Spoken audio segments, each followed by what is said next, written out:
just someone stitched it and then was like, if I watched this on mute, I could tell you exactly what he said. You know what I mean? Of like, I could know exactly what he's talking about. Of like, I wish I could remember it, but it was like he did this gesture, he did this gesture, he did this gesture, and it was like Italian. And it was Italian. Forget about it. And it was Italian. It was ISL. Just kidding. Please. It was Italian. Just kidding. Oh my god. They really. Although speaking of, I did see a very funny TikTok also about ASL. That was a deaf woman being like, "If I can tell when you learn ASL from hearing people, like it's obvious." Which I was like, "Yeah, it's obvious." Had that laid out for me in high school. How come? What part is obvious? I mean, it makes sense. Hearing obviously. people grammar and ASL Hearing grammar are people like grammar. total. Like hearing people tend to like. Very literally like translate. Yeah, like what's the word for I? What's the word for went? What's the word for do? You know what I mean? Right. Like, there's like more like assumptions of like the order of things. Well, there's a lot of grammatical things you can do in ASL that you can't really do in English because of the gesture. You know what I mean? Where it's like a lot of signs for things are like your hand is making the shape of like the first letter of that word, and then you're like touching a part of your body that correlates to what you know the what I word mean. Is, I wish I could remember more ASL so I could actually give. Is she in the thing? Yeah, she's in the thing. She's in stuck? her safe space. Or is she good? She's never stuck. Oh, she's never stuck. Okay. I've never come in here and had her be like, "Help me, I'm stuck." She knows that. See? Oh, she's fine. She knows how to For get the out. listeners, my cat goes inside this ottoman that has a lid on it. Yeah, but she can pick it up. She picks it up, and then she sits inside of it, and then she gets out of it. It's her little sensory She's deprivation. She's a little vampire. Tank. Or that, yeah. Yeah. Yeah. Yeah. Aw, Punk's little sensory deprivation tank. Did you have a good time in there? Yeah. But yeah, I wish I remembered more ASL stuff so I could like. Right, like if like you were saying like like I, you might like do an E and then touch your eye or something. I don't know. I mean, yeah. It could be like not that, but like that. Yeah, right. I see. That reminds me of like internet like texting and stuff. There's different grammar that you can't literally do. It's like watching boomers try to text. It's like, oh, you're like missing like a whole vibe here. You just like can't literally translate it for you because there's a intuition underneath of this that seems like related to like technology or something. Like you didn't have like hearing people perceiving something in this way and being taught something all this time because they have this other sense. Similarly, I feel like with boomers and technology versus like people who like went through childhood experiencing the interventions of technology. Yeah, I mean, I feel like that's true with any language. Exactly, I mean? Like gesture language, like verbal language, whatever. It's like it's easier to learn how to communicate when you're like learning how to communicate when you're for younger. The first time. Yeah. Right, like and like if I learned how I feel like I heard this in French because that's the language I took in high school. Like French people being like, "Oh, I can tell that you're American like or the way English," that you even if you things. even if you spoke well. It's like I can tell. It's not about your accent. It's about how you use the language. Yeah. My French teacher was always very prideful about how people thought she was French. You know, because she was so good. Well, you know, pride cometh before the fall. Yeah. Happy pride. Happy pride. Happy pride. Happy pride. And that's why nobody is celebrating. That's why nobody's proud. No corporations this year are doing the rainbow capitalism because pride cometh before the fall. Yeah. Last year they were like, "Yes, queen," in their really weird neoliberal bullshit way, and it was like, we'd hate this. And they were like, instead of being like, "Oh, we understand why you hate rainbow capitalism," they were just like, "We're not doing it now because we don't actually support it." They didn't want to get. We don't want to get canceled. Bud Lighted or whatever. They don't want to get Bud Lighted. They don't want to get Bud lit up. It's still happening in this way that Bud Light's even like, what the fuck? Yeah, no, they're really committed to this one. I mean, bars that probably fully stocked like kegs and stuff products are never gonna do it now. Which is so like bars. Like it's like it's not just your individual retailer. You've like got bars. I'm probably fucking up the audio right now, huh? Sorry. It's ASMR. It's ASMR. It's ASMR. You're welcome. People pay good money for this. Yeah. To the listeners, don't be mad about it. Don't be mad that you hear it. You can't be mad. You can't be mad that our sound person. So gaslight. You actually can't be mad at this. Don't and if you are mad, stop being mad. Just turn on something else. Turn this off. If you're so mad. Just speed up. Listen to some soothing ocean sounds. Yeah, since you don't like my ASMR. Yeah. So I want to teach you one of the Italian somatic components. This is I don't give a fuck. Oh. Like, brushing my fingers under my Like, don't be mad. mad. Italian, you would have been like I don't give a fuck. You care about that. You can hear my little paper. Yeah, I'm fucking getting high right now. Yeah. Welcome to my podcast. I'm gay. I can do whatever I want this month. It's Pride. Happy Pride. Happy Pride. Happy Pride. Happy Pride. Oh, I guess speaking of Pride and what we were going to talk about and how today. Pride goeth before the fall. Yeah. We were going to spiritual trauma. I almost said spiritual warfare again. Potato. Yeah. Mm-hmm. I mean, that's like immediately my thought is like it's one of the important things about Pride in general is like shame. And it goeth before the fall. Yeah. No. Because of all the shame. But that's where it goeth. Pride goeth before the fall. Yeah. Well, there's pride. It's your birthday. What do you think about the word pride as in terms of like, these religious connotations of pride and because there's good pride, bad pride. I was to say pridefulness in the like Christian cosmology is like as a opposing what's the word? Opposing end of the spectrum from like God-fearingness. Yeah. That it's like to be prideful is to be like not to ignore God. And to not be like humble enough and like to be like too stay humble, uppity, honestly. Uppity, yeah, right? Of like, oh, you think you're so good because you don't recognize that actually the only good is God. That's why they spell it like that. Good. Can't spell good without God. Oh, in every language? Well, in the only language that matters, the one I speak right now. Right now. In this moment. Forget the past, forget the future. Live in the moment. Live in the moment. It's God just God is good. God is good. Those white ladies got it. Yeah. Live, laugh, love. God is good. Positive. These are easy mottos to remember. Only. Yeah. Yeah. Well, I mean, so the like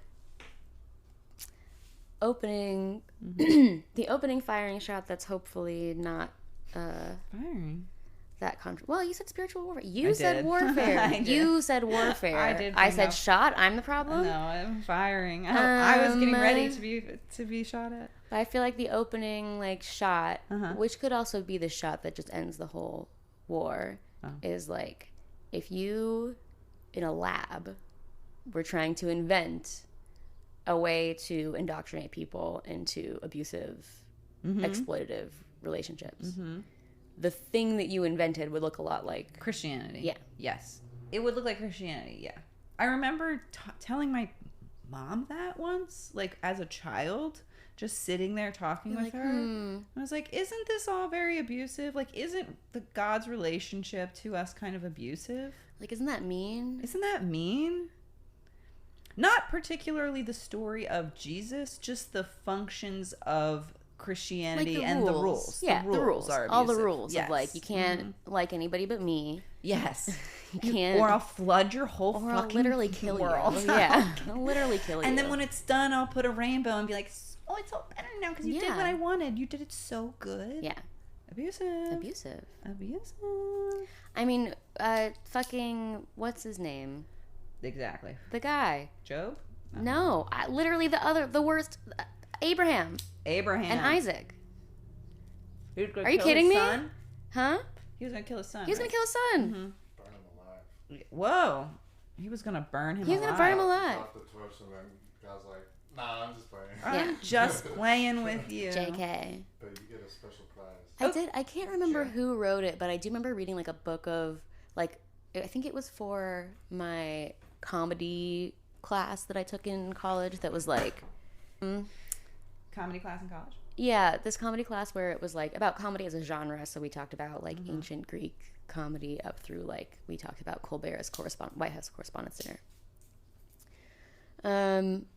And so yeah, the like There was a short story that we read in an anthology that was like, the title of it was like, The Drive Back to wherever they were from. Can't remember the name of their little town. But, like, the dialogue is, like, Abraham being like, so, like, let's not tell your mom about today. Do you want to get ice cream? Like, what's, you know what I mean? Because how the fuck do you square that as a parent of, like, no, I was about to kill you, but it's because God told me to. And then he said I don't have to. So it's fine. It's cool. It's fine.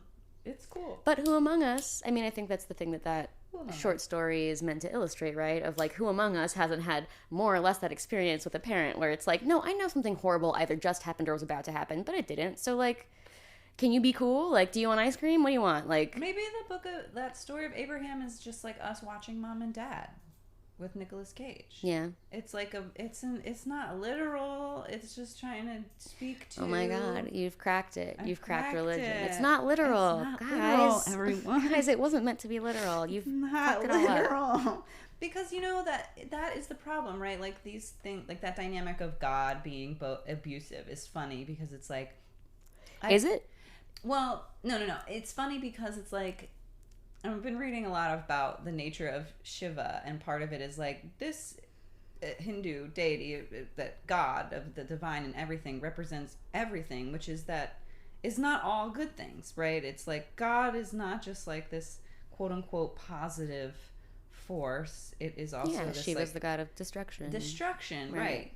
So when you hear the story with Abraham, right? It's like, you know, this like God of it, but it's about the power thing. It's about this using that power to get someone to be like, oh, are you like kill your kid, you know, like do that for me to show your love, this like sacrifice. But it is like the idea that God is sick and twisted is the part that is like, yeah, because if God is supposed to represent like everything, of course God's a little sick and twisted in that way, but like religion as a whole using this like, I don't know.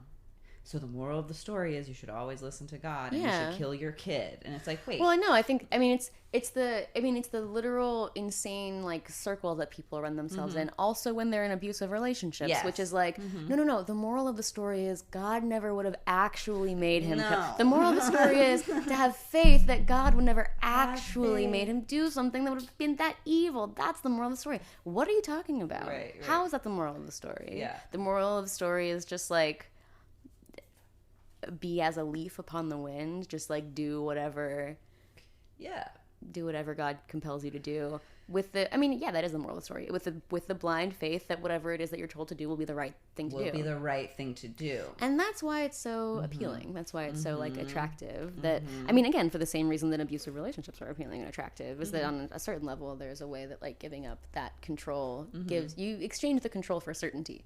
And certainty is like, in some cases, kind of certainty, right? More reassuring, right? Because it is saying that, right? If you have faith, there's always certainty. There's always the right answer. Yeah. And bad things happen to bad people, and good things happen to good people. These would all be really nice things to believe. Right. But then there is the story of, I can't remember how Job ends though. Like if he's then like ultimately rewarded by God for his faith in like double. I can't remember. But what does that mean? Right. I know. Exactly. Like, what's that about? But there'll be pie in the sky when you die. That's a lie. And that's how religion has exploited it, because I do feel like the story of Job is an incredible story about like resilience in the face of absolute despair. And like, you have lost literally fucking everything, and it's about integrity. Like, you know, at the end of the day, when you're like, I don't got my cows, I don't got my wife, I don't got my daughter, you know. That's a country song. Exactly.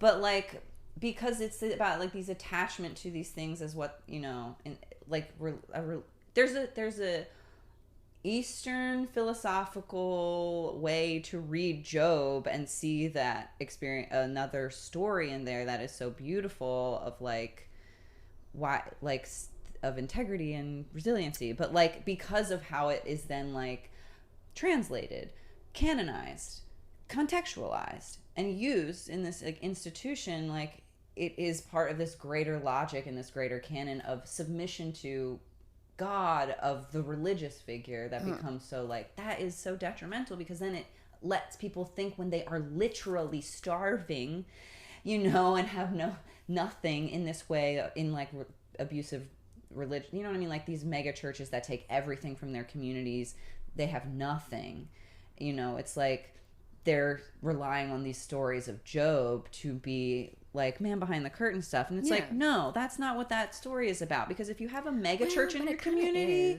well, because it's how it's been. It kind of is what it's about, though, in the sense that like I feel like this is our fundamental also disagreement on like I don't think there's nothing redeemable about the concept of martyrdom, like, right? Yeah, you know what I mean. That this idea of like that there's any nobility in suffering, I think is actually, in a lot of ways, is actually like antithetical to that. Like, I mean, to say Eastern philosophy is a huge umbrella, but it's certainly antithetical to like, for what I can speak to, my like little sliver of knowledge that I have of Vedic philosophy and Buddhist philosophy is like, part of the, I mean, especially talking about Buddhists, there are definitely like sects and groups that will again use this exact same idea of like nobility and suffering to justify a lot of really horrific abusive things. I don't think that there is, it's like the nobility is in presence in spite of suffering. Do you know what I mean? It's not that the suffering itself has some kind of value that then like is in some way either rewarded literally or rewarded metaphorically through like you have the satisfaction of knowing that like you were the martyr, which is like, but what does that get you really? Nothing. No. Like, who does that help really? The people who are taking advantage of you. That you can find some like, well, actually it's good that this is happening. It's not. No, and that's the part that that says like, that's not, that it can't be, exactly, that it's like, it's not that your suffering should be rewarded like that. And again, it just gets used to justify perpetuating suffering rather than actually speaking to, like you're saying, it's about presence in spite of, or in the face of, and like integrity in the face of, you know. But that's not what it is. It becomes martyrdom, which is like the opposite actually in many ways of integrity. Like most people who are in martyrdom relationships, it's like, well, there's no integrity a lot of the time. Well, I just think it's whether I feel like it's the it's back to the opening shot of like, I really am less curious about the psychology of people who like are true believers. Do you know what I mean? Because that totally makes sense to me. Why somebody would be a true believer, right? And more about the psychology of like, okay, but beep beep to you. It did this. But I think what feels more like, which I guess, I mean, who's to say that they're not true believers, but like, you know, like the Ron DeSantis's of the world, like the like Christianity as like a sociological, political like entity with direct goals and interests, where like the sort of net political interests of the church, capital C, have, like you were alluding to, right? It's like it has distorted whatever doctrine may have been into the most grotesque version of it. For why? Like, for what purposes? And I think this idea of martyrdom, I mean, that line of like, there'll be pie in the sky when you die, the song that is from is called The Preacher and the Slave, and it's specifically about how that like the false platitudes of religion are a way to justify like, it's like, no, it's good that you're suffering in the mortal plane, because actually the more that you suffer here, the more you will be rewarded in the kingdom of heaven, which is like delusion. It's again, I understand the people who are true believers, because who wouldn't want for that to be true? Like, if you're suffering, who wouldn't want for it to be meaningful for that you're suffering? Right, because if you actually have to admit that there's a reason you're suffering, not just for reward. Do you know what I mean? Like a reason that actually might have a solution on the mortal plane. You have to admit that you have wasted time. You have to grieve. You have to do all the things that come with like admitting to yourself, you know, or learning. Well, I mean, it's also just the helplessness of like, I think and to what degree you can even accept whatever it is. Yeah, I think it's like I said, it's like I have a lot of empathy for the true believers who are like, I have to believe that there's some meaning in this because the alternative is like despair. You know what I mean? Of like, the alternative is that nothing means anything. Despair. It's a lot easier to believe in that in a way. It's so easy. Karl Marx said, religion is opium for the masses. Yeah. He was right. He was right. Would Karl Marx have predicted OnlyFans? I don't know. Could he have predicted it? No. Yeah, I feel like there's spiritual trauma because of how abusive religious institutions are in so many different ways. Yeah, it's like indoctrination into this ideology that makes abuse completely justifiable depending on like who is the person who it's coming from. It's all built on like if there's a difference between how you feel and what's going on outside of you, the thing outside of you is right. You know what I mean? Like if you feel something and it conflicts with this rule, you're wrong. Right.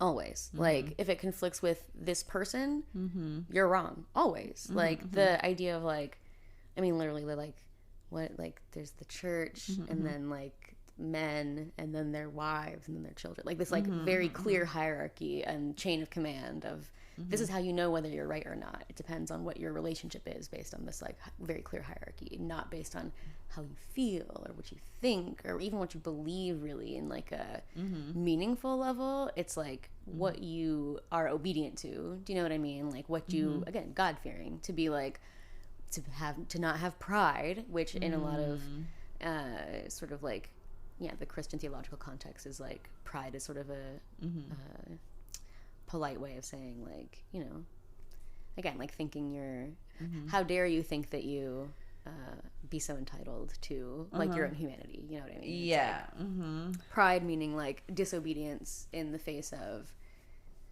the obvious right answer, which is God or dad or your boss or this cop or whatever, like whoever is going to be the in man. the man, the man, them, they.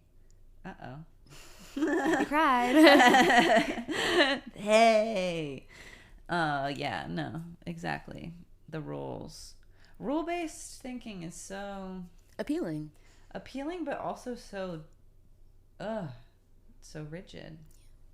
But that's why it's appealing, because you don't have to think about it very much. Yeah, it's true. But I think you have to think about rules so much.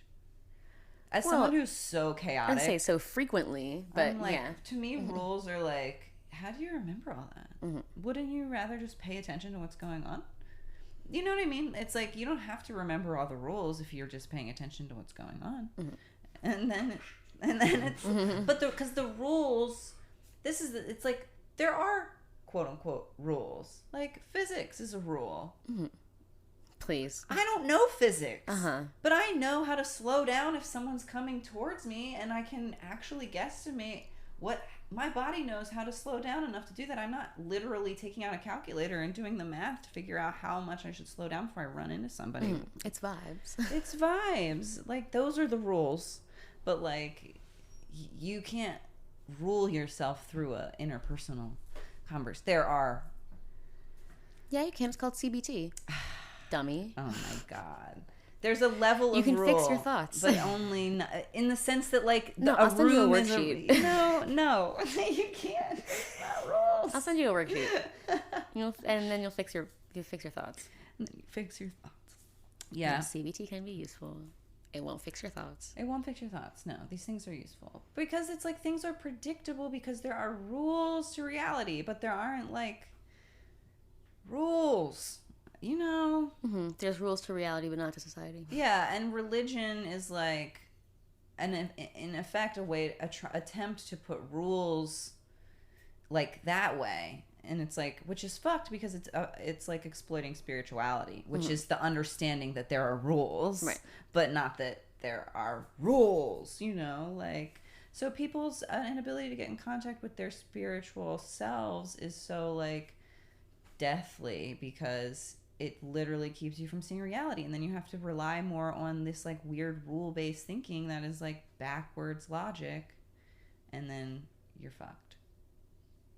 And it's harder to, you're not totally fucked. It's just harder to get back to a spiritual self, I feel like. Well, yeah, I mean, I think that it's like in the same way that school kind of hijacks the part of you that does like to learn new things and does like to be like socially curious, rewarded, and exactly, whatever, and then co-ops it into this like horrible like factory system, so that many people finish their like public school education and are like, right, I don't like school, I don't like learning, those are things that I just don't like, when it's like, no, that doesn't make any sense. It doesn't make sense for a human being to be like, I don't like to learn. That's actually a thing that human beings like naturally are adept at doing and gravitate towards, and it is a thing that's in the natural expression of human experience. And spirituality is really similar.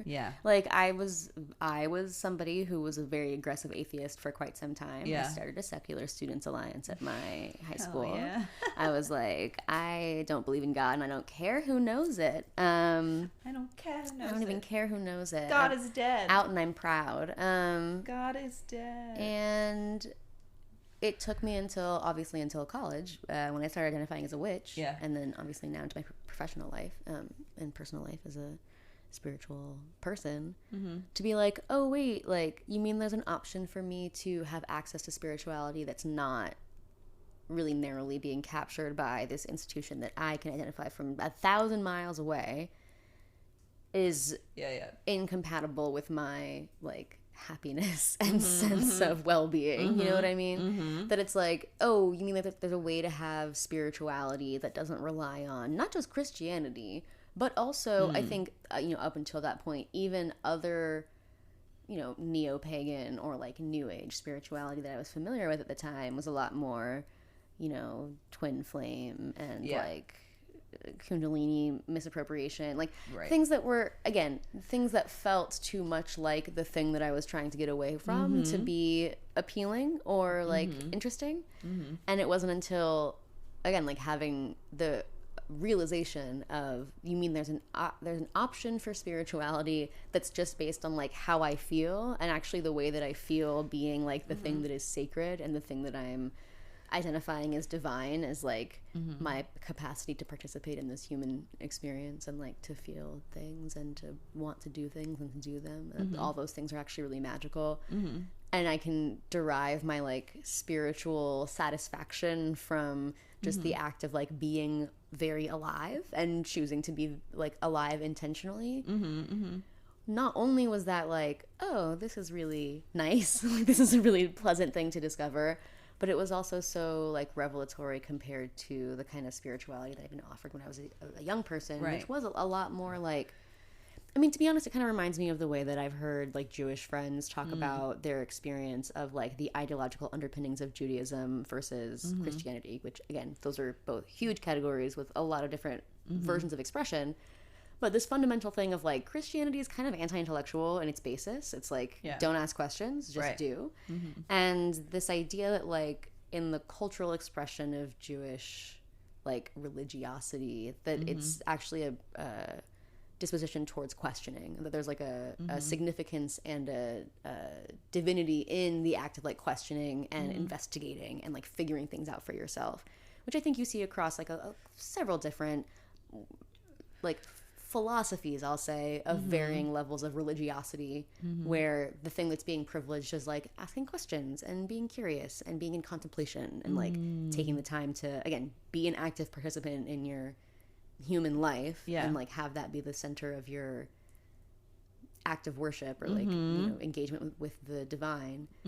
All of those things felt so, again, it was like, it's not just that it's a cool thing that I have discovered. It's actually a recognition of something that has always been true, right? A recognition of a spirituality that I always had access to, that was always happening, and that frankly, like a lot of my turn towards atheism was a way of me expressing that nascent spirituality, right? Of being like, I think this is wrong, and the way that I want to respond to this thing that I think is wrong is to like actively put the thing that I think is right into the world, and like actively participate in my life to say, I think that this thing that most people are telling me is not true. I literally have a client who is, we're talking about spiritual trauma and sort of working through like getting to a place where they can have a relationship with their spirituality that feels like theirs and that they're comfortable in.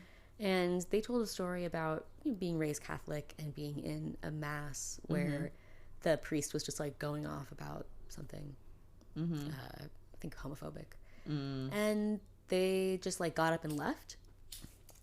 Which, if you've ever been to a Catholic mass, is like not a thing that you do. You don't leave. That's not like an option.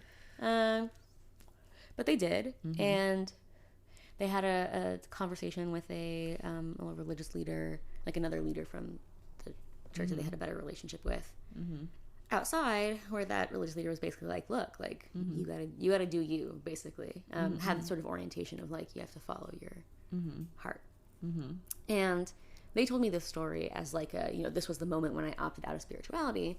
And I was like, that's funny because I hear that and I hear actually a very deeply spiritual person. Like I feel I'm hearing a person who is so like sensitive to what sacredness is that being in this place of like profanity was intolerable to you and you had to leave. That actually feels really spiritual. And the way that I ended up phrasing it to them was like, how like in homeopathy, it's like you reduce the dilution of something and it actually makes it like more potent or whatever. It's like caring about something is like the homeopathic dilution of like divinity, right? It's like to care about something, if you like trace it back far enough, on some level there's something spiritual that's being invoked there, whether it's whether it's religious or not, whether it's like esoteric or like preternatural or not. There's something there of like, this matters, this has meaning to it, it's significant. Why there can be a lot of different answers, but whatever your answer is, I think says something about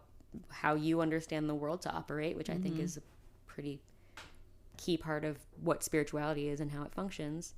And so I think this idea of like spiritual trauma being just exclusively the kind of trauma that happens to people who like are raised religious or are raised in like a culty religious experience, like super fundamentalist religious experience.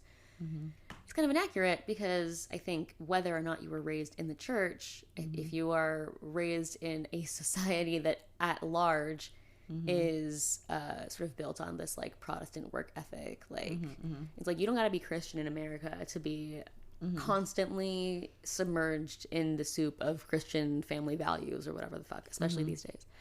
So it's like that ambient kind of ideological indoctrination is also trauma. Like it is also a way that we are taught to not trust ourselves and have dysfunctional relationships with our own intuition. And so at the end of the day, the way I think to understand spiritual trauma is like less as like, being confined to religion. I think that's actually kind of part of the problem, is like seeing spiritual and religious as being interchangeable terms. Right. Like spiritual trauma is about the ways in which your spirit has been severed from itself. Yeah. Sometimes that's from religion. But sometimes it's from other stuff. Yes, exactly. Oh, yeah. Oh my Sometimes, God. To your point, it's from suffering also, like from your Job, but you don't have the like grace of martyrdom or whatever. And you're like, actually, oh my God, that's literally in those God's Not Dead movies or whatever. That's like literally the plot point of like the one professor who hates God. Yeah. The big reveal is like, I mean, spoilers for God's Not Dead, but the big reveal is that like, is God not dead? His son died or something. And so he was like, God let that happen. So like, fuck God, I hate God. Sure. That's why I'm an atheist. Okay. Which is like, okay, I'm not saying that no one ever has had that experience or that story has never occurred. For sure. What I will say is that's not a very atheistic perspective on God. No. I hate God is still a pretty like Christian perspective on God. Because it's still a very strong feeling towards like God let this happen. Atheist doesn't give, there's no God. There is, how could God let this happen because there's no God? Yeah. These are different. Yeah. But let's go with the generous interpretation of like, the person who's experienced suffering and then is like, there is no God because how could God allow for this bad thing to happen? which, yeah, I think is a form of spiritual trauma, or I should say is the spiritual dimension of trauma writ large, which is, I think, the relationship that we have to spirituality is on some level, I think, like a psychological protective mechanism for coping with the fact that we don't have perfect control over things. Right. So it's like, there has to be something greater than me, because literally there is. I'm not in control of everything. I can demonstrably see and experience that I'm not in control of everything. The idea of that thing that is bigger than you being like a guy, like a guy who has like feelings and opinions and wants you to do certain things and like is going to punish you. Like that's all not even tertiary. Like that's all like extra. But that fundamental idea of like, I'm not in control, so what is, I think is sort of built into our like psychological framework of the world. And I do think that there's an amount of suffering that can kind of push that to a breaking point of like, like the amount of suffering where it's like, I actually don't, whatever the thing is that is bigger than me, I don't care. I hate it. I resent it. It's not worth it. I mean, those are perfectly valid. Those are all valid. You're valid. Hashtag very valid. Very valid ways to feel.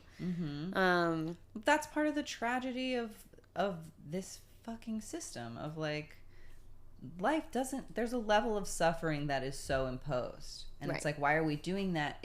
You can break people. Like, yeah, you can break a person. Why would you want to do that? Yeah, well, because they're better workers. It's such a what? Yeah, you see nothing but workers. Yeah, it's true. You're nothing but a little grain of rice to them. It's so to they them. To they them. Yeah, and it's so to experience that spiritual, I don't know, death feels even so strong, but yeah, sometimes either from religious trauma or just the way that society bears down on you.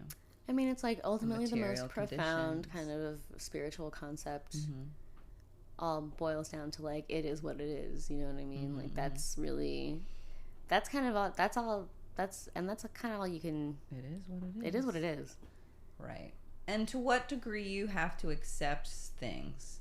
But like, it is what it is. But it is what it is. So people who have to continuously experience the horrors of the world. Of what it is. Of what it is, right? Like, in a way that is disproportionate to how people should experience horrors, because it's not that you shouldn't, you will experience horror, but like, we have created a society that is like, let's scapegoat certain people to be the horror experiencers so that we can live in some Disney World. Certified horror experiencer. Certified horror experiencer. Yeah.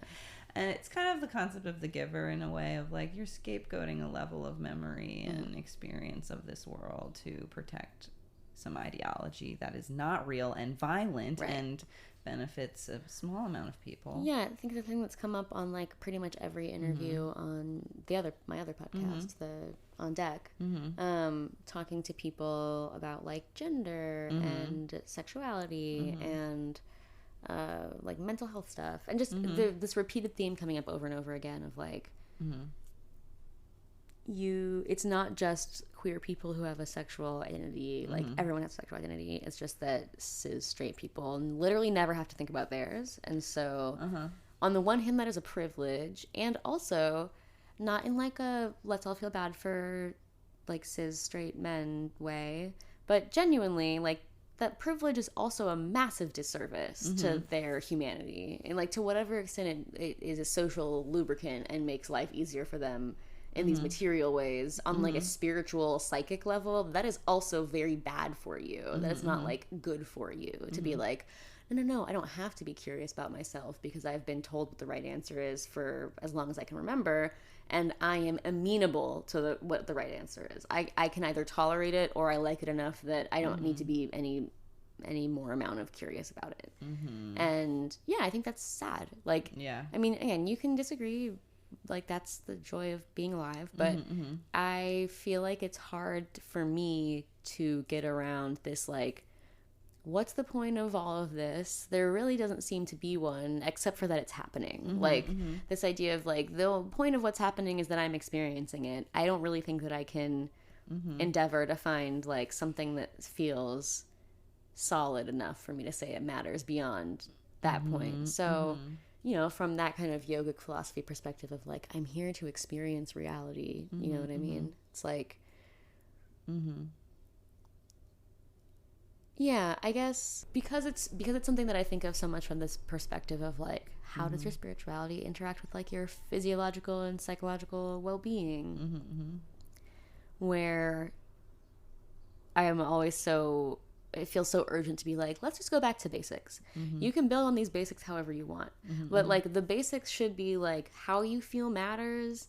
It is what it is, and also you can do things. Like, those kind of 3 basic principles of, like, what you're feeling, it might not be the truth, but it matters. You know what I mean? Like, it is what it is. Like, you can't be in denial about things, and also you can do things. You can do things, and all 3 of those things are true at the same time. Right. What you want to elaborate on top of that, the, like, goddesses you want to throw in that melange, like, the cosmological beliefs that you want to, like, integrate into how that worldview makes the most sense for you, the practices that come along with that, whatever. But I do think that there's kind of a inescapability to, like, if you don't have a way of reconciling with those 3 things, I think life is always going to feel like a really upstream swim.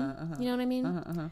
Like, if you're fighting against, you know, it is what it is. I mean, listen, who among us hasn't been delusional? Who hasn't tried to fight against? Who among us hasn't just said, that sign won't stop me because I can't read. I can't read, actually, yeah. No, it is what it is. It is what it is. Yeah. And also you can do things. That is also a really big delusion that people have. Right. The delusion of helplessness, when it's like, no, if you're alive, you can do things. You might not be able to do the thing that solves the problem, but you can do something. It's about the acceptance of what... You can do something. If you can accept what it is, then you can accept what you can do. Sometimes people are devastated by what they can do, either because it's not what they want to do. Insufficient or, you know, but that's where attachment comes in, of, like, you think your fulfillment comes from clinging to something, but everything is telling you that 2 + 2 does not equal 5. You know what I mean? It's just like, you know, but sometimes it's hard to see that. That's the thing is that, you know, you won't be happy if you live in a world where 2 + 2 = 5. Yeah, but they tortured Captain Jean-Luc Picard on that Borg ship for a long time. He suffered. He suffered. So then it equals 5. You know. Well, I'm just saying, not everyone is strong enough. You know, not everybody is built like that. That's why he's captain of Starfleet Enterprise. Okay. Well, not everybody's cut out for it. There could be conditions where 2 + 2 = 5. Oh, how quickly the turntables. Well. If the Jesus camp jumped out. 2 people, all right, go in and decide to be delusional together, and then you give birth inside the room. You come out. You have, if it's people and someone's pregnant, 2 + 2 = 5. If it's people and someone's pregnant, I'm 2 + 2 I'm low key 5. joking, but it was a philosophical argument. That was the original ending I was given. I know. No, when I'm like butchering it, but when I was in some philosophy class, that was some kind of like argument to be like, there is no thing of like, there's no statement you can make that's completely sure. Yeah. Okay. But they're being ridiculous because we're talking about if you're talking about stop moving the goalposts. Yeah, stop. You know what I mean. You know what I mean. You know what I mean. 2 + 2 does not = 5. If you try to make 2 + 2 = 5, you're gonna go, and then you're gonna be like, okay. It's like watching a toddler be like, but I want to eat the Tide Pod. And it's I know you do, but you can't. I can't let you. But it's colorful, and it's like I know, but it's not. I can't. You know, and it's like, and then they just cry. And it's like you would, and they hate you. But what can you do? What can you do? They want you to kill them. Yeah. It's like, fine, I'll just here. If you want to eat it so bad, and sometimes people do that. Is that not the universe? Yes. Is that not our relationship with the universe? Yes. And it's every now and then the universe is like, fine, you want it so bad, here. And then you get exactly what you wanted. You get a Tide Pod. You eat a Tide Pod. Then what? Eat a fucking and Tide then what? Pod. I mean, if there's anything that tarot has taught me, like especially doing it for people who are not me and kind of seeing the patterns that show up across individuals, is like, generally speaking, I think people frequently want things that they do not actually want. Right. Like people are very often walking through the world being like, I want this. And whatever this is, on like the slightest amount of scrutiny, would completely collapse. Like would completely fall apart. Of like, you don't want that at all. You just think that you should want that. Right. Usually because of some kind of, again, like if not spiritual in the like woo-woo sense, then at very least existential belief about what having that thing or doing that thing would mean. What it represents. Right. Which is, Plato's cave. Yeah. Let's go the other direction and go inside. Let's be curious about like, yeah, why is my body making me want this thing, even though on further reflection I don't want it? Right. And what information can I learn from that conflict? Right, because intuition and spiritual trauma are... Yeah, I mean, the biggest, I think, byproduct of spiritual trauma is that you stop listening to yourself. Right. And then you have this really dysfunctional relationship with your intuition where it's like you're mad at yourself for feeling things, and then you feel some things way stronger than you need to, and some things are like so disconnected and dissociated for you. Right. And it's like what, how to sort through that. And I mean, that's the aspect of spiritual trauma that I think all trauma has a spiritual dimension in the sense that all trauma affects your ability to trust yourself. Yeah, that energetic. Yeah, absolutely. Like that self-trust, I think is the kind of the core root of what it determines whether something is traumatic or not, is the extent to which it affects someone's ability to trust themselves. Yeah. Right? Like how did I respond in the situation? Do I trust that other people will help me if I'm in need? Like it's the reason why a lot of survivors of really intense, violent trauma will still say, actually the worst part of it was after. It was all the stuff that happened after where people didn't believe me or I was treated harshly. Like actually all of that stuff was more traumatizing than the actual thing. Because it reinforces this idea of like, you can't trust yourself or other people. If you need help, nothing and no one will help you, which is a far more helpless feeling than a bad thing happened. A bad thing happened, sucks and is awful, but a bad thing happened and I can get help when bad things happen is a much easier world to live in than the world in which it's like, and then a bad thing happens and the one thing that you want to be reassured in, which is how do I know that this won't happen again, or how do I know that I can just like exist in the world again, is repeatedly denied to you, and like not just denied to you, but actively worked against because society. How deep it goes. Somatically, energetically. Everything is just about trauma in that way. Like trauma in the sense of about trauma. Exactly as you're saying, of like, what is the repair, because again, there are horrors. The world is not, but it's not about being like, the world is a horrible place, so you better, it's like, no, like, how do you move through when things, suffering is inevitable. Yeah, how do you maintain not a delusion of heaven or whatever, but like a reality of what it means for you to experience suffering, And this is why I think again get to the place of like I just can't jive with any like martyrdom shit. There's some like redeemable something in the act of suffering, because to me it's like the thing that's useful about suffering, the reason why we can suffer is the same reason why we can experience pleasure, which is like to motivate our behavior. So yes, it is important that we be able to feel our suffering so that it can motivate our behavior, hopefully towards less suffering. That is I think an important thing, but that's not the same thing as like suffering being good. In no universe will I ever be seeking out suffering, do you know what I mean, for the purpose of like bringing myself closer to spiritual. No, I don't think that. I think there are certain kinds of abstinence, for lack of a better term, or like restriction. Temperance is one of the cards on my altar right now. Like I think there are some kinds of restriction or moderation that can feel very deeply spiritual, but suffering in particular, I think there is like a suffering.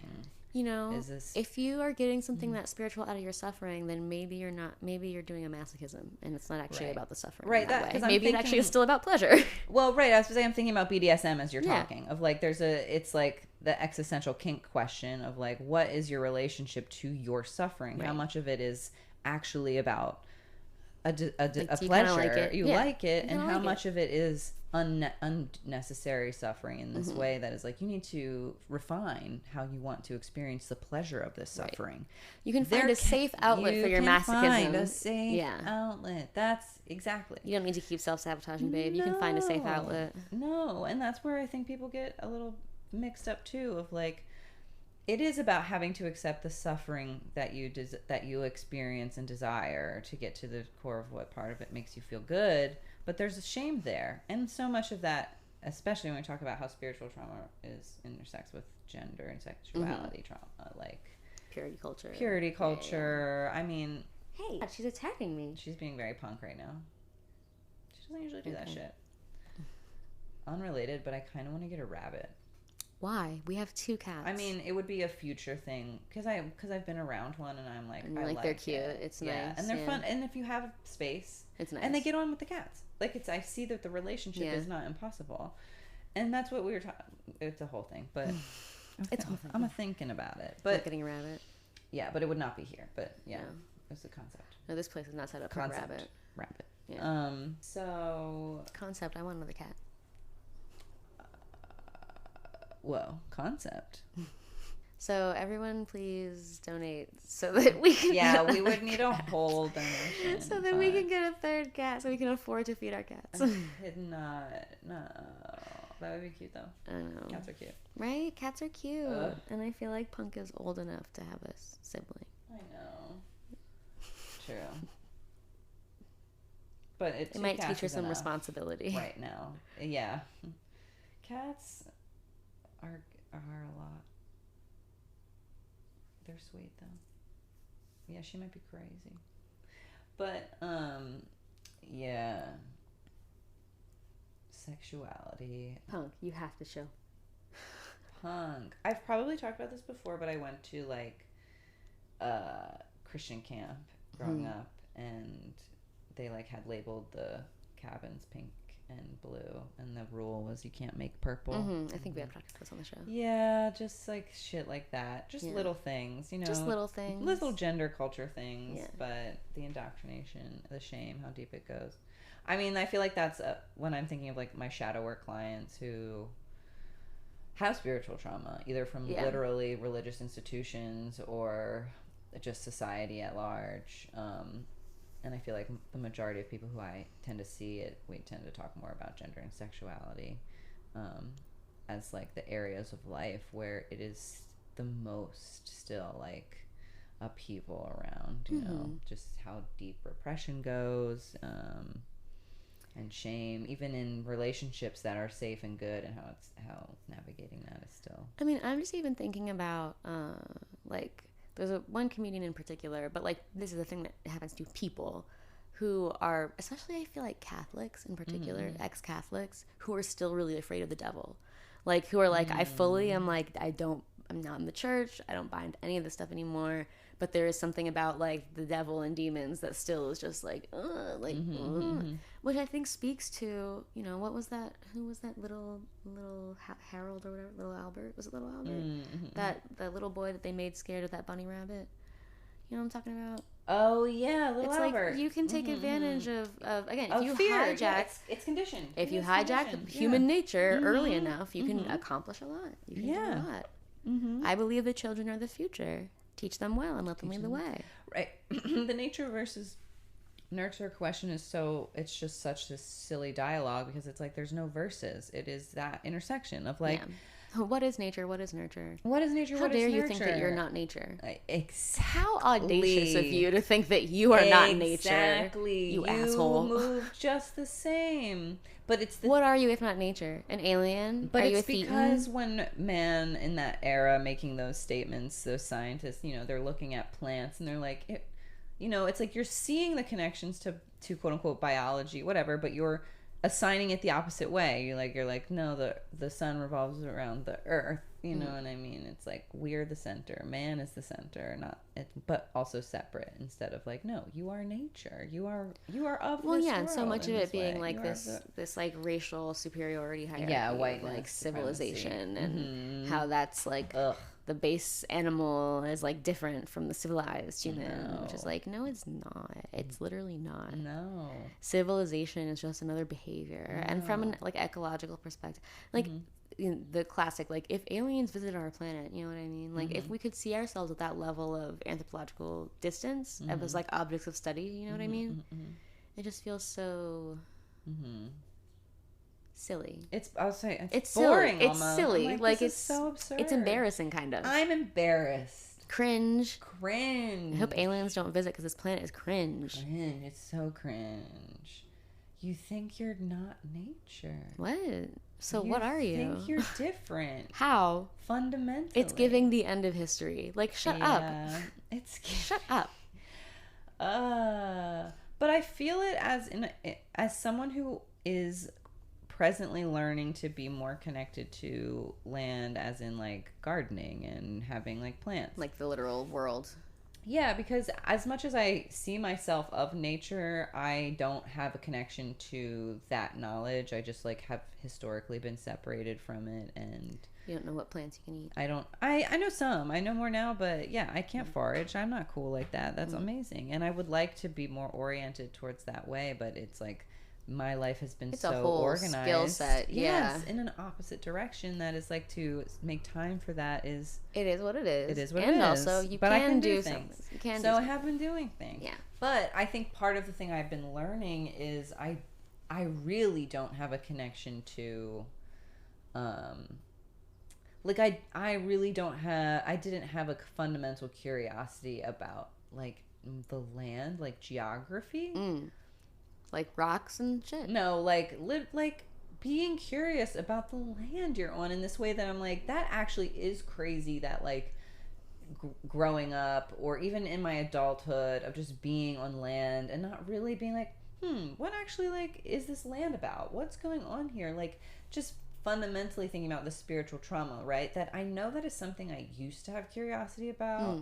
Like as a child, like I used to go to like environmental camps, like not because, and that's where it was instilled. Like I went because I loved that stuff and I had more curiosity, but like how it just was not that spiritual trauma of like, no, we're not of the land, you know, you don't have people, I wasn't around people regularly gardening, and just thinking about how that is so frustrating because it makes me think about that rules thing we were talking about earlier, because it's like I feel like I'm still stuck in the way of like there are rules about plants which that is I can so learn. Funny. It's like, and it's like plants no, I just grow. Exactly, they literally grow. I just have to pay attention to them, but it's a language that I'm really disconnected from, so it's hard to pay attention to them and learn from them because I don't really know what I'm looking for yet. So I have to just do more. I do have to do a little bit more research. Sure, but a lot of it is also just trusting that like it's like you can research to death like the exact scientific way to like get the best yield on your tomatoes or whatever. What every plant is. But also you can just like put stuff outside and it grows. I have a couple of pots on my roof actually this year that I'm planning on just not doing anything because they were already growing stuff from last year. When the season started, so I was like, you know what, I'm not gonna water them, I'm not gonna do anything with them, I just want to see what happens, like, and that's actually nice, and they're doing fine, and it's a reflection of the season in a way too, because if you're like, let me nature be nature, because it's been very dry, so something you might learn from doing that is like, this was a really dry ass season, like, because I didn't help water them, but like, what would that mean if there wasn't water? You know what I mean? Because nature, for some reason, isn't watering them. You know, well, people climate change. Exactly. Because like people are dying. using more water. You know what I mean? But yeah, exactly. I have those plants on the porch that I've been watering, but I have also been like, I'm watering and I'm not watering. You know what I mean? Yeah, it's things grow. Things do grow. Things grow. It's not as hard as it looks. Yeah. No, I feel like spiritual warfare, spiritual trauma. I'm a victim of spiritual warfare, spiritual trauma. Like, in a way that I also feel very great. Like, in the degree to which I have experienced it is like, I feel like, I don't know. I feel like I feel lucky in some regards, which is crazy. But like, just because the institution I wasn't in a Catholic institution. Catholic institutions to me are just so like... I went to Catholic school for a little bit. Yeah. I mean, I did go to a Catholic undergrad, which is crazy. And I So had silly. nuns, but as So teachers. silly. So I did have an experience of Catholicism in that way. But like my That's parents different. weren't Catholic. They were like this like Presbyterians and Lutheran, but not really. So it's like some of the iconography. I spent a lot of time in Catholic cathedrals around the world. Actually, I've seen so many. Well, they're very beautiful. They're gorgeous. They instill a feeling of awe. They do. And divinity and presence. Yeah. And that is the trick, though, of like you can instill that's- that in your room. You can do it. You can do that. And meditation, baby. Make a altar. You can do that. But it's nice to see it on a grand scale like that. Too. It's nice to have places like that. It's just like the function of them in society, you know. Well, and how they get built. And how they, right, exactly, yeah. Because there's other places. I've just been to particularly Western Catholic places. There's other places where there's those places, and it's not necessarily like Catholic architecture, but it's places that instill divinity, and they're just like awe-inspiring. Yeah, huge. I haven't been to Lalibela, but I've heard that it's a place like Where's that. that? It's in Ethiopia. It's Oh, like wow. a church that's dug into the ground. It's Whoa, like, yeah. and you've probably seen pictures of it at some yeah. point. It's a pretty famous church. Cool. Dug into the ground. Yeah. That's sick. It's cool. It's very of the land. It literally is the land. Like, it's the exact opposite thing, I feel like, of a lot of religious institutions, which are like... Heaven! The sky! Well, and also just this idea of, like, look at this huge, like... Look at this huge siren. Look at this huge siren. Out of here. So It's like, look at this huge, feat of architecture, this huge, like, thing we put on top of the land to, like, dominate the land. Right, to dominate the land. As opposed to this thing that's like, no, this is about revealing something. It's giving the statues inside the marble, and I just have to take all the parts that aren't the statue off. Yeah. Is that Michelangelo? I don't know. But yeah, say right. It is. Yeah. Nobody fact check me. No, we can fact check it. Never. Who cares? Just kidding. Fact check. How are we on time? What time is it? There's about 70 minutes in, so it's right. Cool. Okay. More? Yeah. Well, what's your vibe? Yeah, I guess final thoughts. Spiritual trauma. Hot or not? Trauma. Not. I mean, it's cool. You're valid. Like, healing is Hotties possible. have spiritual trauma. Hotties do have spiritual trauma. Yeah. Causing spiritual trauma, not hot. We don't appreciate that. But No. hotties do have spiritual trauma. That's cool. I mean, I think ultimately we've solved it, right? We've got, it is what it is. Mm-hmm. You can do things. Mm-hmm. How you feel matters. Mm-hmm. That's it. That's it. You're It's like like your the three spiritual trauma is delusions fixed. or whatever, like separation from others, separation from God, yeah. But yeah, I think, I mean, so much of the work that I do with people as like a spiritual wellness guide, I guess, is just about like helping to facilitate the like onboarding of those beliefs, because it does take a while. There is a big gap between like deciding that you think those things are true and then actually like feeling that they're true and then being able to live like they're true in your day-to-day life. It's a process. It's not linear. Yeah, And that's magical. And that's magic, baby. Yeah, it's not linear. I feel like I do have people who come and talk to me about shadow work and working with shame, and maybe spiritual or religious trauma is part of that for sure. But I'm thinking specifically about how dream work feels like actually my most spiritual work, because it is about that intuition building. How you feel matters. But shadow work is also part of that. Like, but I kind of feel like my shadow work approach is more like, these are the glasses you have to wear to start looking at life. It's a very put on these 3D glasses. Yeah. No, it's like we that don't have much movie. time. No, But that's what it feels like. It feels very intro. Of it's like, they live. It's they live. They them live. That's me. Okay, Zizek, let's wrap this up.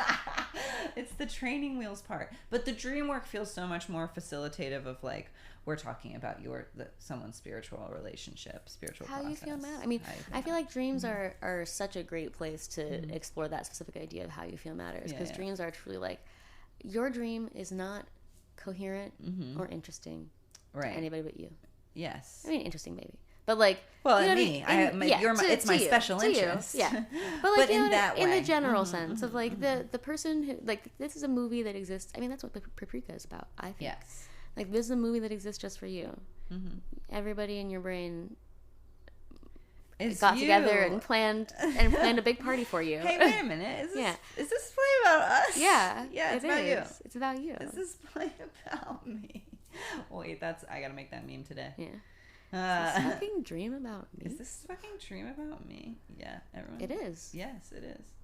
Everyone in your head is you. Everyone in the dream is you. No, it truly is. At that market I worked a market this weekend. Shout out to everyone who came and visited me. It was really cute to do dream interpretations, and it was my first like big tarot reading market, which was fun. Yeah, cute. Yeah, so it was I really enjoyed it. But the dream interpretation I love it. I love dreams. I think dreams are so cool. As we were talking, actually, I was like, I gotta do a dream podcast. Actually, like, I think I have enough. New pod? Yeah, I think new pod. I have enough stability foundation of my project that I'm like, I could do a pod. I could start doing that. But because of this market, like thinking about how I could do that. But people are so interesting when they tell you your dream because they're excited, but it is the thing of like, you think this is either the weirdest thing anyone's ever said. It's not. The most fascinating thing anyone's ever said. The scariest thing, and it's not. It is exactly that thing of like, it's your dream, so you're just blown away by it. I don't know. I did tell you about a dream I had once that seems to freak you out more than it freaked me out. I do have that experience sometimes, which I think is also Pisces. possible because it's like, do you see what I see? Well, I think there's also the reality of like the dream I told you I'm projecting about. my own thing. Well, sometimes is that true? I was gonna say, it's like the dream I was telling you about was very violent imagery that I was like trying to explain. Like, no. In the dream, it was very peaceful, and you're like, I don't understand how this is. I don't get that, and I'm like, you had to be there. You had to be there. It was very peaceful. I did because I'm remembering the dream and in the way that it was a surrender of like, even though it was really violent imagery, but I have my own shit about the specific imagery was probably. I was like, I have some. I'm like, I can't. Head gone. But decapitation. You're also head. But also you're my friend, so I have more like bigger reactions to things. You're like, oh my god, you got your head cut off. Yeah. That's crazy. That's fucking bestie. Bestie. Yeah. You're not oh my god, bestie. I'm just thinking of fucking hereditary. No. No. Hereditary. No, you can't call it that. Okay, but what's crazy is that in the dream, I was like the pole, and then the car was coming towards me. Do you know what I mean? That's the crazy part. I was the pole. Yeah, that's cool. That's wild. Yeah, that's an interesting, that POV vibe is like... Well, POV, you're the icon. Yeah, you're the pole. No, that's cool. Yeah, dream stuff is so... Yeah. Some people's dreams are like... I love when people have freaky dreams and we can be a little freaked out together, but then we laugh about it, right? You know, but I had some interesting dreamers this weekend. Yeah. Like the time I had a sex dream about Charlie from It's Always Sunny in Philadelphia, but he was like it was like his head on the body of like the Rock. Like it was it was ridiculous. It was like very uncanny. No. What does that mean? Riddle me that. Batman. You like a goofy guy. Well, I guess it wasn't that mysterious. I guess it wasn't that mysterious, was it? It's kind of funny. Okay. Well, no, I have no idea. There's so many things. But I'm the goofy guy with muscles. Ow, it's me. There's a part of you that is There's a goofy guy with muscles. There are two wolves inside of you. One is a goofy guy with muscles. Yeah. Talk to him. What does he want? What does he want? I was reading a lot about how like a lot of authors are inspired by their dreams and getting that makes sense. Yeah, that makes sense. Like H.P. Lovecraft Like, where do you come up with this shit? Wrote a lot of his dreams. Ray Bradbury. But yeah, that writing is a way to get in touch with your spiritual self again. I find that writing is very is spiritual in terms of like getting to that place of like flow and presence and having your voice be, you know, creative expression, having something that you do that's not possible to mess up, like a thing that you've succeeded in doing just because you're doing it, right? You know? And that's the joy is I'm doing it. Yeah, I'm doing it. Dancing, writing, tarot, all of it. Just do it. This episode is sponsored by Nike.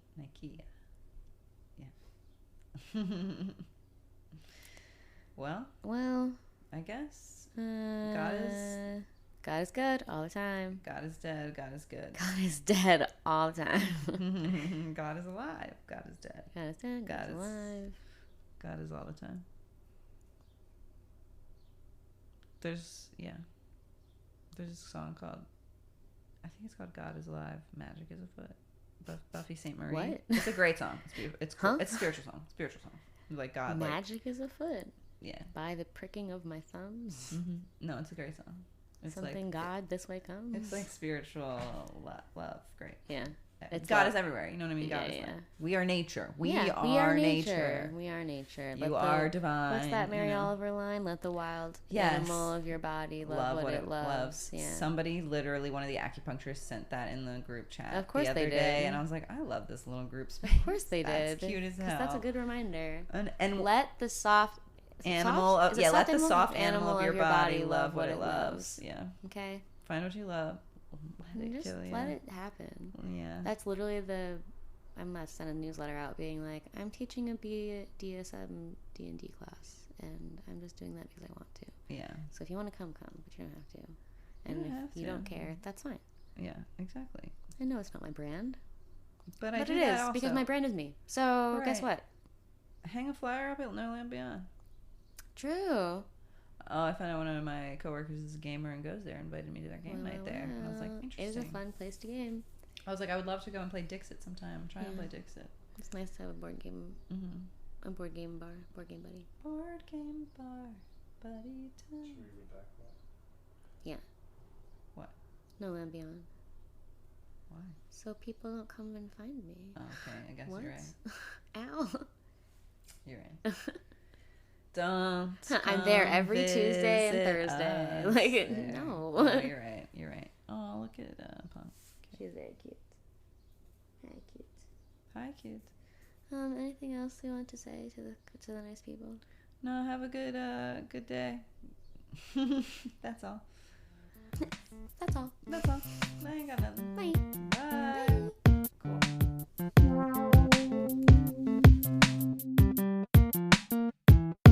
Thanks for listening to another episode of Emotional Labor.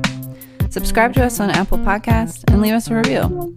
We love hearing from our listeners, so shoot us a message at hey, that's hey with 3 Y's, at emotionallabor.co. You can also follow us on Instagram at e.mo.shun.al.lay.bor to keep up with our latest episodes and projects. Until next time.